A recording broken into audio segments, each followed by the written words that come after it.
Hey, so this video's had many forms. I decided to just stack them all into one and make one big video on dating and my experiences in the dating pool and how things have developed and changed over the years.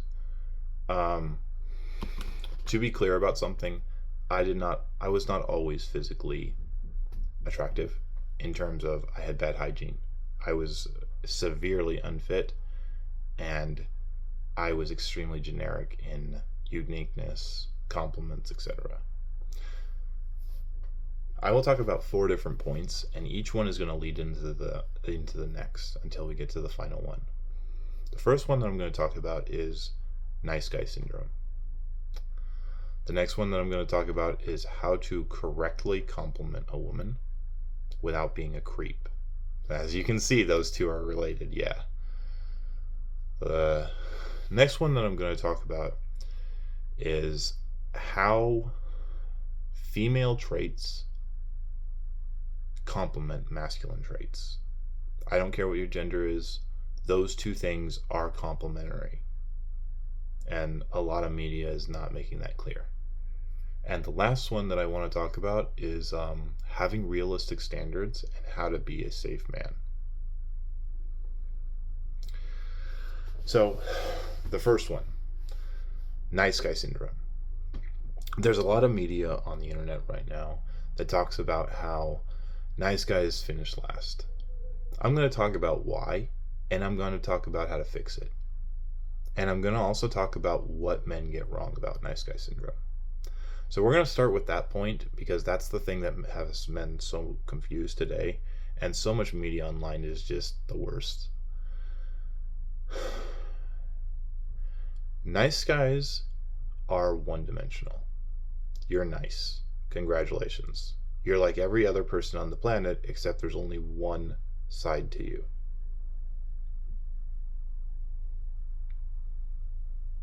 How would you like it if you were trying to date a girl and all she did was cry 24/7? She was always depressed. She had no anger, she had no happiness, she had no nice. She just cried 24/7. That's how you come off when you are nice 24/7. You have no volume. You're one-dimensional. It's not strength. What is strength is being able to explode at someone, literally yell, and still bounce back afterwards and realize that you were a jerk and you need to apologize and say, I'm not the best all the time. That's strength. Being nice 24/7 is judgmental and it is one-dimensional.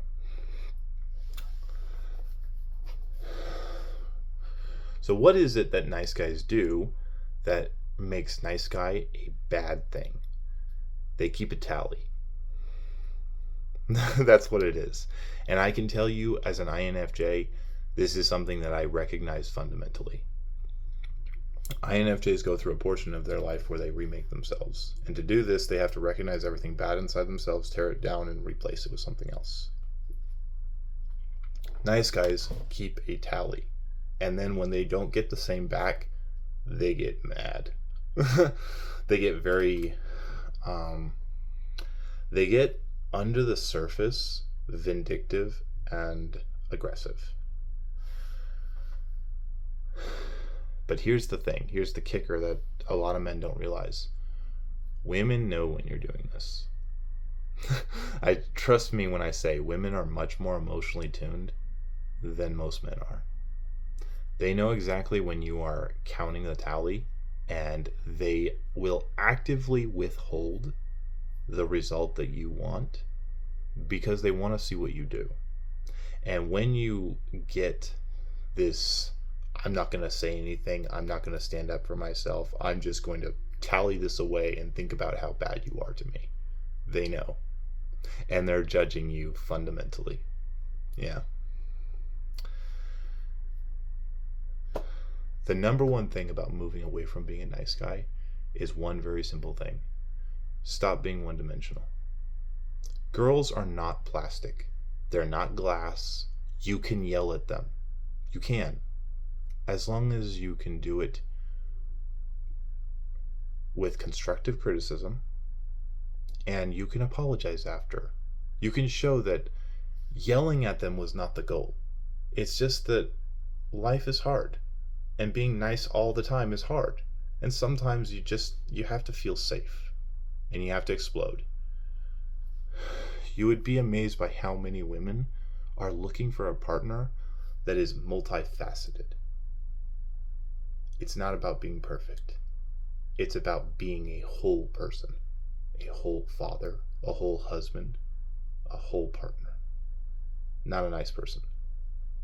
You can get mad at them just as much as you can laugh with them. You can be nice, you can be romantic, you can be dominant or whatever you want to use. Just be a whole person.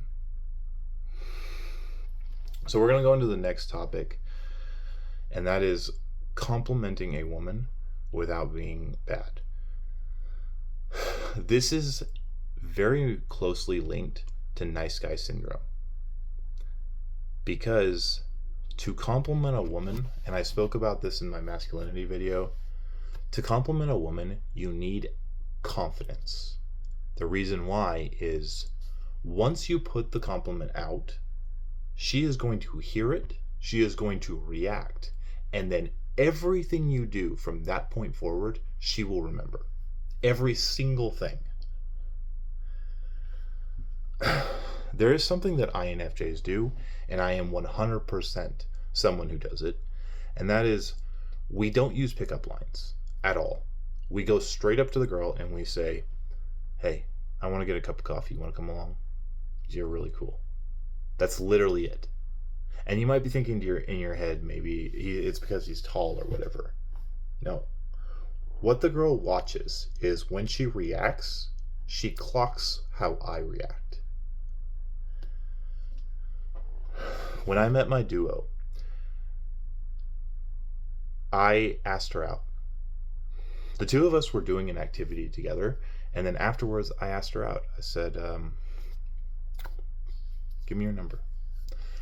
She said, I'll think about it. And then she didn't. Yeah. 2 weeks later, I tried again. And she's like, why don't we go do this together? And it was reminiscent of the first activity. Afterwards, she took my number. The most important takeaway here is she clocked that I didn't blow up. I didn't create an issue out of the fact that she refused. And trust me, she remembered it. It was a huge part of her agreement the second time. When you compliment a woman, the first thing that you need to figure out is what are you going to compliment her about? The biggest and best thing that you can ever compliment a woman about is the part of her that she did to herself that is her. How do we do this? The jewelry that a woman wears is a deep thing inside of her. It's very important. How she dresses, the style that she leans into is very important. You don't compliment the style. You compliment the way she wears it. So let's say she's wearing a suit, right? Not a lot of personality there, right? No. The color she chose, everything is the key. And you just look at her and say, you look really nice in that suit. Holy crap.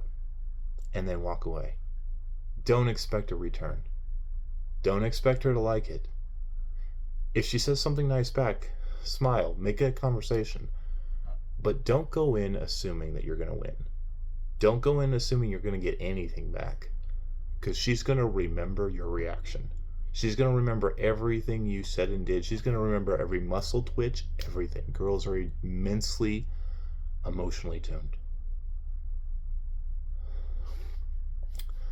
I learned over time that complimenting that tiny part of her outfit or her fit or her hair that is very, very unique is the most amazing thing for a girl. And I also learned that however you react to her reaction is something that she will clock away, and it will decide from that point onward whether or not you will ever have a chance. People say that a woman figures out in the first 60 seconds whether she will sleep with you. That's where that comes from. That's the breakdown. That reaction says everything for a woman. So, yeah. There is one sub note that I want to throw out there. And this is something that I learned over time. And it is something that I think is immensely under advertised for men. Don't compliment her makeup. I know that sounds odd. Maybe she does a really good job on it, right? Maybe that's her life's work. Don't compliment her makeup, because the makeup is not who you want to sleep with. You want to sleep with the beautiful girl underneath the makeup, and you want to wake up in the morning next to her, and she isn't going to have any makeup on. That's the woman you want. And you want to put that idea in her head, and the way you do that is don't talk about her makeup. You can talk about what you prefer about makeup, because I really like eyeliner, but don't talk about the makeup. You want the woman underneath, not the makeup. The next point that I wanted to talk about is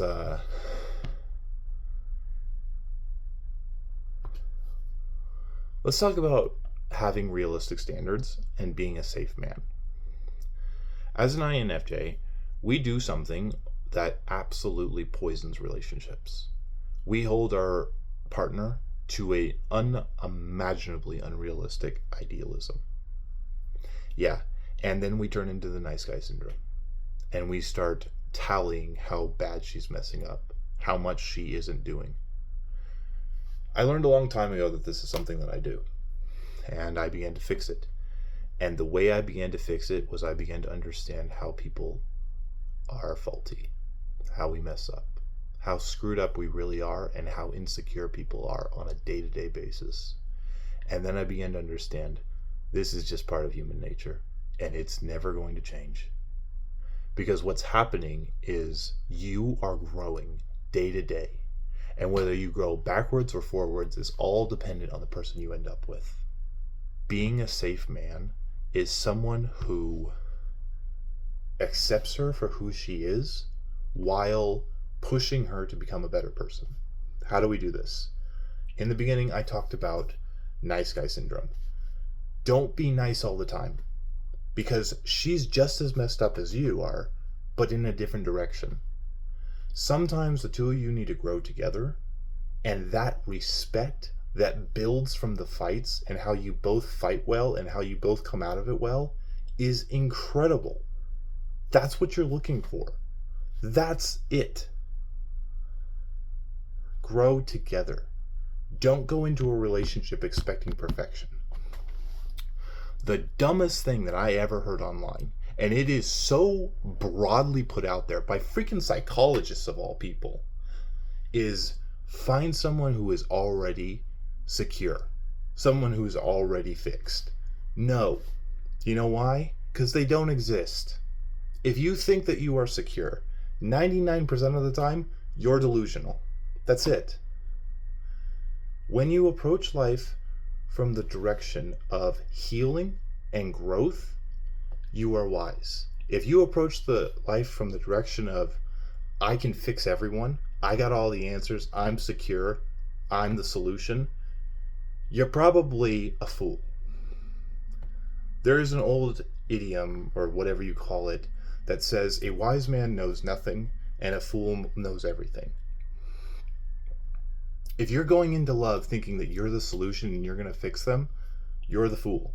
You have it all figured out. The wise man goes in there wanting to learn, wanting to grow, wanting to be with that person, because the two of you are going to be the power couple in 10 years. It's not complicated. And this is what a safe man is. A safe man is someone who goes into the relationship knowing that you're both messed up and that you're going to grow together and that you're going to grow and build a future together. That's safe. And that's why nice guy doesn't work. That's why complimenting a woman without expecting her to give you this pre-expected result works. And it's seeing a person for who they are instead of who you want them to be.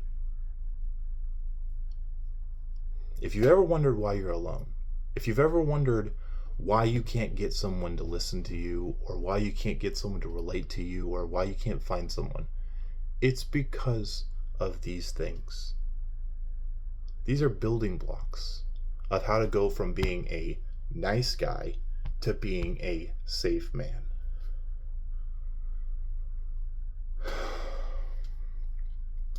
All of this comes down to the last point I wanted to make. And that is how feminine traits complement masculine traits.